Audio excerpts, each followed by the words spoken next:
स्वागत है दोस्तों आपके अपने YouTube channel learn and achieve by Harshita Shukla पर। तो गाइस अपन अपना पार्ट 2 स्टार्ट करने वाले हैं। तो जो भी पार्ट 1 नहीं देखें वो मेरी लिंक पर जाके पार्ट 1 चेक कर सकते हैं। तो चलिए अपना पार्ट 2 स्टार्ट करते हैं। जो भी कॉन्सेप्ट है मैंने अच्छे से बताए हैं तो आप देख सकते हैं। We will learn from Taylor part 1 we have discuss, now it's a time to discuss the part 2। So we will start from Taylor और फ्यूल जो है हमारे चैप्टर नंबर 2 में ये मेन रोल कंडक्ट करता है, इसलिए आप इसको ध्यान से सुनना। और ये 8 बॉस स्कीम में मेनली पूछ लिया ही जाता है, तो आप सुनना ध्यान से। ओके, टेलर है suggested functional organisation system, it is called functional foremanship, this organisation is called 8 boss scheme. Taylor ने जो ईजिली सजेस्ट किया है फंक्शनल ऑर्गेनाइजेशन सिस्टम, जो कि कहा गया है फंक्शनल फोरमैनशिप ऑर्गेनाइजेशन, इसको 8 बॉस स्कीम कहा गया है। 8 बॉस स्कीम 8 टाइप से क्लैरिफाई की गई हैं। सबसे पहला है हमारा instruction and card clerk, road clerk, time and cost clerk, repair boss, disciplinarian, speed boss, gang boss, inspector. That is our the system of Taylor. Now we will learn the difference of Fayol and Taylor. Okay, there is a difference that is given below. So understand properly. First we will read, then I will explain you this side of Taylor and its fuel. He is known as father of scientific management and it's a father of modern management. Taylor give the concept of scientific management. Fuel give the concept of administration principle. He worked from bottom to top level. He worked from top to bottom level. Work from bottom to top level. Work from top to bottom. Observation and experiments, personal experience. अब हम explain करूँगी मैं आपको। He is known as a father of scientific management, ये father of scientific management कहलाता है और ये फादर ऑफ मॉडर्न मैनेजमेंट कहलाता है। ये हमारा कॉन्सेप्ट देता है साइंटिफिक मैनेजमेंट को, ये हमारा कॉन्सेप्ट देता है एडमिनिस्ट्रेशन प्रिंसिपल्स को। He work from bottom to top level, ये टॉप से bottom level, no bottom to top level ये काम करता है कौन, हमारा टेलर। और टॉप से बॉटम काम करता है हमारा फ्यूल। ये बॉटम से टॉप करता है और ये टॉप से बॉटम करता है। नाउ ऑब्जर्वेशन एंड एक्सपेरिमेंट्स, ये हमारा ऑब्जर्व भी करता है, न्यू एक्सपेरिमेंट्स भी करता है और ये हमारा पर्सनल एक्सपीरियंस लेता है। Okay,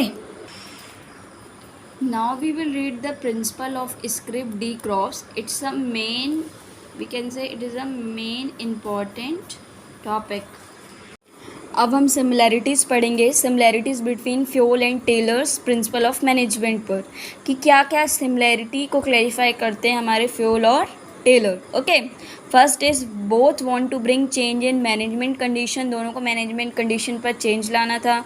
both give much important to forecasting and planning, दोनों फोरकास्टिंग और प्लानिंग पर अपना ज़्यादा इंपॉर्टेंट देते थे। Next, both were general supporter to human factor, general supporter थे भी ह्यूमन फैक्टर पर। बोथ वर मैनेजमेंट एक्सपर्ट्स, वो मैनेजमेंट के एक्सपर्ट्स कहलाते थे। Now the difference of time study and motion study, इसकी डेफिनेशंस भी पूछ ली जाती है, इसको सिंपल डिफ़ाइन भी बोला सकता है कि टाइम स्टडी को डिफ़ाइन करो, आप मोशन स्टडी को डिफ़ाइन करो। सो अगर आप डिफरेंसेस भी पढ़ लोगे और अगर आप डिफरेंस भी लिखोगे अगर पूरा एक टाइम स्टडी या मोशन स्टडी पर, तो आप मार्क्स गेन कर सकते हैं।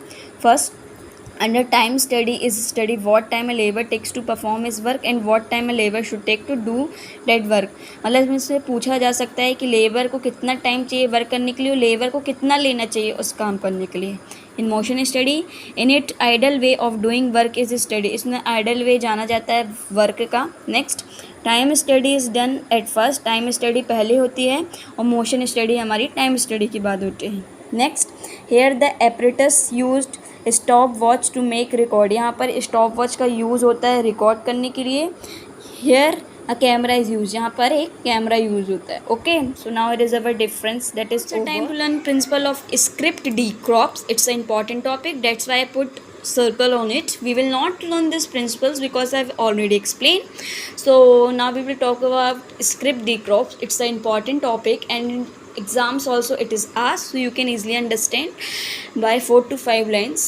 Bye esprit de corps we mean power of organisation. Esprit de corps का मतलब ही होता है कि पावर ऑफ ऑर्गेनाइजेशन, हमारे ऑर्गेनाइजेशन का एक पावर, जिसको कहा जाता है principle of esprit de crops.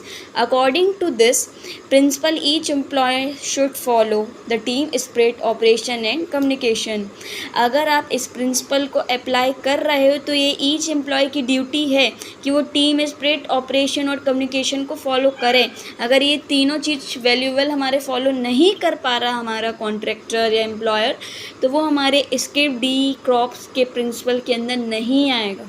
Okay, so जो कि हमारे इम्पॉर्टेंट टॉपिक था esprit de crops.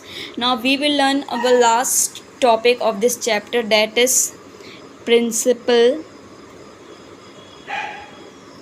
Of delegation. ये भी पूछ रहे थे कभी कभी कि प्रिंसिपल ऑफ डेलीगेशन होता क्या है, तो मैं आपको इसको पॉइंट्स में जस्टिफाई करूँगी। ओके, ये भी इजी है। Delegation of authority lessens the burden of top offices. Next, in other words, we should delegate his authority to his subordinates in a rational way. So guys, here is our last topic of our chapter number 2, principle of management, principle of delegation. Delegation of authority lenses the burden of top officers. जो delegation of authority होती है हमारे employ का burden कम करती है top officers के द्वारा। Next, in other words we should delegate his authority. हम अपने दूसरे तरीके से कह सकते हैं कि हम अथॉरिटी को डेलीगेट कर सकते हैं सबऑर्डिनेट्स के द्वारा रेशनल तरीके से। So now we have finish our chapter number. Guys, इस चैप्टर को मैंने 2 पार्ट्स पर इसलिए डिवाइड किया था ताकि आप अच्छे से समझ जाओ, आपको क्लियरली अंडरस्टैंड हो जाए इसके सारे टॉपिक, सारे पॉइंट्स, जो आप इजीली सजेस्टिव क्लियरली तरीके पर लिख सको अपने एग्ज़ाम्स पर। अगर आपको कोई भी डाउट हो तो आप कमेंट पर मुझसे पूछ सकते हैं। So thank you guys for watching my video and don't forget to like, subscribe and comment. Till then, bye.